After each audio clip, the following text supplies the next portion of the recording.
Hello everyone, I am Saksham Sharma, former HR and recruiter of TCS and founder of Careerkunj. In this video, we will be sharing with you what is the TCS evaluation process and how does panel make a decision about selection and rejection of the candidate.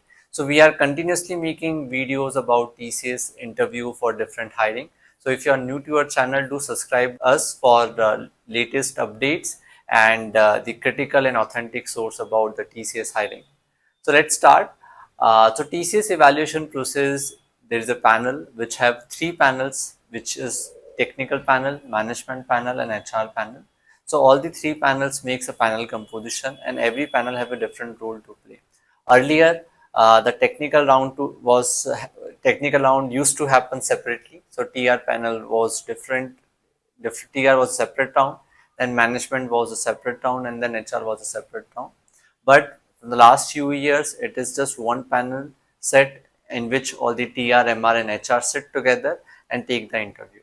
So, what is the role of a technical panel? So, technical panel basically evaluate the technical competency of a candidate. A technical panel is having the experience of around 5 to 10 years, and he is the one who will be whose role you will be doing after some time when you get selected. So basically, he evaluates whether you are able to deliver on the role for which you are getting hired. So if you are getting interviewed for engineering hiring, he will check your suitability for the engineering roles like development, testing, or something else. If you are appearing for MBA hire, so he will check your suitability for those roles. So if it is an MBA hire interview process, the panel will also be someone who got hired from the MBA hiring process only, and he is doing something which you will do tomorrow. And if it is a case of an HR hiring, the technical panel is an HR panel who judges your competency for the HR roles. So technical panels checks the technical competency and he will ask you the most technical questions. Now coming next to the MR panel. So MR panel is the most senior panel in the entire panel set. He is at a level of project manager and above. There is a certain grade which is years of experience needed to become a MR panel, and he is the most senior panel. So he checks the overall fitment of the candidate. He checks the attitude, and then what his decision is usually something which dominates in the entire panel because of his seniority. So he is a very senior panel member and he judges the overall attitude. Apart from the technical knowledge, also he checks the your what is your understanding about IT, what is your understanding about other issues, what is your analytical ability, means how much you are able to think through a problem and find its solution. So MR panel is someone who evaluates the candidates for the overall fitment, and he don't judge the candidate for just one role. He see from his experience of different roles that he can be good or bad for certain role and whether to select or not. So MR, this is the role of an MR panel. So he's the most senior panel. Now coming to the HR panel. So HR panel is so HR are the gatekeepers of the company. So basically, they are responsible for the attitude. They are responsible for the disciplinary actions.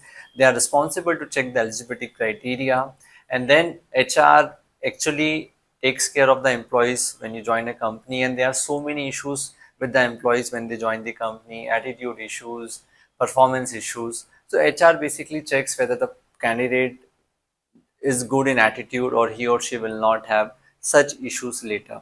Number one.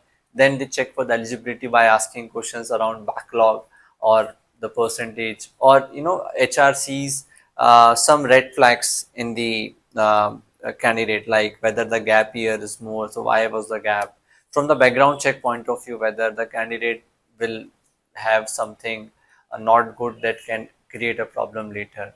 So HR basically checks your attitude, HR checks your eligibility criteria, HR checks some red flags, some uncertain things, in the career. For example, if you have 2 years of gap, what you were doing in those 2 years, and they also check whether of course, communication is one must thing that is, I think, almost every panel evaluate. But again, communication also affects your selection in the HR.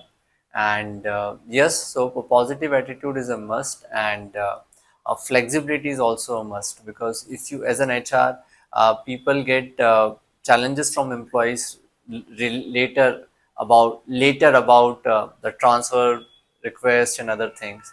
So you have to be flexible. You know, make uh, uh, if you make constraints about your location or working hours, then again you would be caught by the HR. So this is the role of an HR panel. So this is the role of all the three panels that are there in the interview. And then once the interview is done, all the three panel discuss among together whether to select or reject our candidate. So basically, it's a consensus of all the three panels whether to select or not. And if yes, they all three recommend the candidate, and if no, they don't recommend the candidate. So basically, the panels discuss after the interview is done amongst each other, and it is very rarely happens that panel is forwarded by the technical panel and rejected by the HR panel, because you know everybody respect each other views and they discuss, and from their experience they make the decision. So this is how it goes. And then for the recommended candidate, there is again a rating which is given by the different panel, and basis that the merit is made, and depending upon the number of requirement, the offers are rolled out. So not always all the candidate gets the offer who are recommended. It depends upon the merit and requirement, and majority of the times it is like, yes, the requirements are high, so all the recommended candidates gets the offer, and for the not recommended candidates they are clear reject. So I hope you got the understanding about the entire evaluation process of TCS, and so you have to work upon all the three things: your technical expertise, your analytical ability, and your attitude to crack any TCS interview. And it's a very beautiful process, very thought through process, and very comprehensive process to evaluate a candidate. So I hope you like this video. For more such informative content, follow us and stay tuned. Thank you so much.